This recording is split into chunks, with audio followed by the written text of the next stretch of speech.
এই দোয়াটা শিখে নেন, ইনশাআল্লাহ আপনার জীবনের সমস্ত সংকট কেটে যাবে। শেয়ার করবেন। আমি নিজেও এই দোয়াটা বেশি বেশি করার চেষ্টা করি। দোয়াটা হচ্ছে, মুসা আলাইহিস সালাম একটা গাছের নিচে হেলান দিয়ে বসলেন, বসে দেখলেন দুজন মেয়ে দাঁড়িয়ে আছে দূরে, পানি নিতে পারছে না, লোকজন পানি নিয়ে যাচ্ছে, ওরা দাঁড়িয়ে আছে বেচারি। মুসা আলাইহিস সালাম গিয়ে বললেন, কি সমস্যা আপনাদের? তারা বললেন যে আমাদের বাবা অনেক বৃদ্ধ মানুষ, আমরা পানি নিতে পারি না যতক্ষণ না আমাদের কম পানি নিয়ে চলে যায়। তো মুসা আলাইহিস সালাম তো একটু বললাম না, ফিজিক্যালি খুব স্ট্রং ছিলেন, থাকে না বডি বিল্ডার, সামনে গিয়ে কথা বলে সরো পানি দিতে দাও, তখন মানুষ একটু মূল্যায়ন করে না। তো মুসা আলাইহিস সালাম এভাবে পানি নিয়ে দিলেন এবং বাছুরদেরকে পানি পান করালেন, করিয়ে গাছের নিচে এসে বসে আছেন।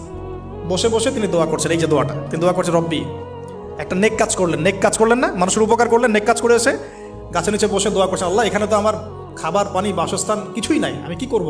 রব্বি ইন্নি লিমা আনজালতা ইলাইয়া মিন খায়রিন ফাকির, রব্বি ইন্নি লিমা আনজালতা ইলাইয়া মিন খায়রিন ফাকির।